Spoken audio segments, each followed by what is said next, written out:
This is Terry. Welcome to Tuesdays with Terry here, right here on Facebook at Yard Coach. Thanks for being with me today. I switched from putting these Tuesdays with Terry's on YouTube to doing them Facebook Live because I feel more connected, and thank you for that. So whether you're watching them live or just watching them and posting about them, I appreciate it. I feel like I've been self-sheltering for a long time and continue to do so. Um, Out of love for the people I live with and for myself. And so I just thank you for being here and making it a little less lonely. But today I want to talk about giving advice. We're getting a lot of advice these days, right? A lot of it. And I had a former student actually post on her Facebook page asking for advice. Give me some advice, which is kind of smart, really, when you think about it. She's a working mom and she's very busy. She's a professional. And so thanks, Mindy, for spurring this conversation. But what I wanted to do is read a little excerpt from my book, because I do talk about advice. And this is the book, The Identity Crisis of Parenting, which is about parenting, which is ultimately about relationships of any kind and how to make them better.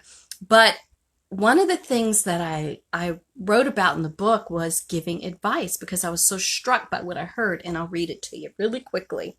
I once heard a renowned psychologist say while being interviewed about his new book that all unsolicited advice is self-serving. I was as shocked as the interviewer by this assertion. All, she asked? All, he affirmed. His claim was that we give people advice most of the time because it makes us feel better. We care about our loved ones, so when they are in emotional turmoil, we assuage our own empathetic churnings by offering help. This is where redefining the word help comes in handy. So unsolicited advice means advice you haven't been asked for. So all of us, myself included, love to tell people what we think maybe might help them, right? Because we're helpers. We like that. So it was heartbreaking to me to know that most of the time I was doing that, it really wasn't helping.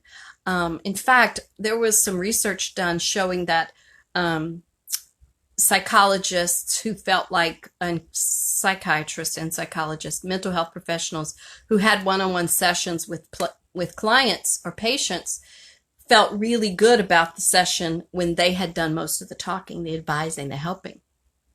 And they found this study that the opposite was true of the patient or the client.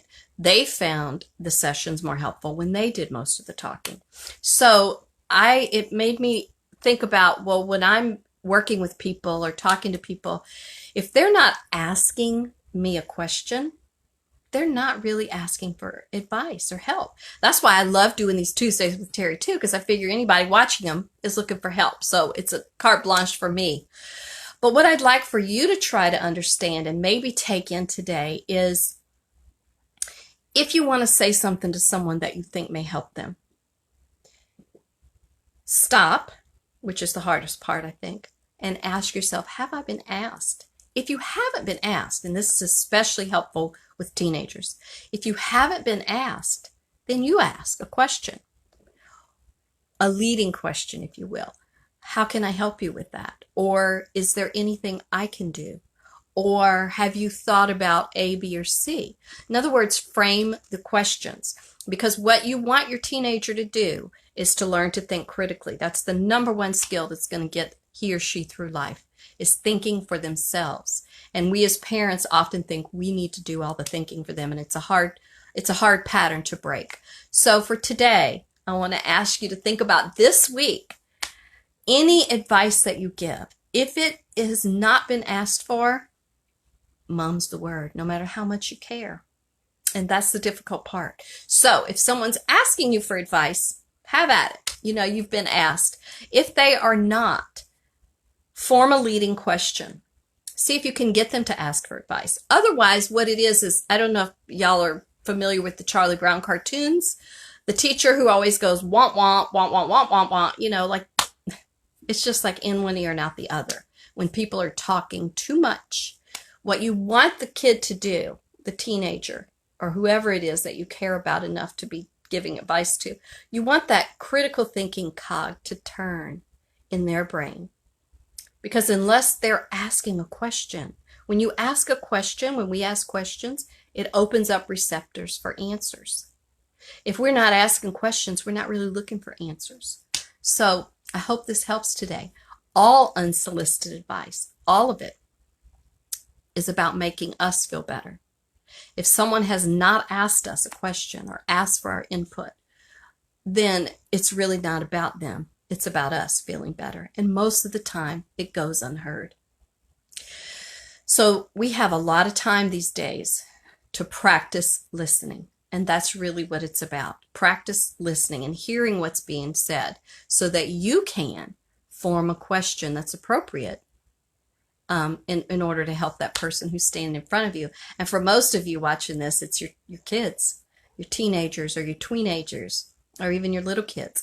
The more you can ask them questions, the more they can learn to think critically. So for today, don't offer any advice unless you've been asked for it. If you haven't been asked for it and you want to offer it, form a leading question. Questions create thinkers. Have a great Tuesday. Have a great week. Thank you so much for sharing this time with me. It really does make us all feel a little less lonely. And I really, for one, appreciate it. So share this with people. I won't tell you who or how because, there are a lot of people out there who are always wanting to tell us what we need to do or who's shooting on us. So don't shoot on yourself or anyone else, okay? They're telling people what they need to be doing or what they should be doing. Just learn to think critically and help your teenagers do that as well. That's what's going to help them have a successful life and carrying on. Thank you so much. I love you all, and I really appreciate you being here with me on these days. And I will, if I don't hear from you this week, I'll just look forward to seeing you. Thanks again. Bye-bye.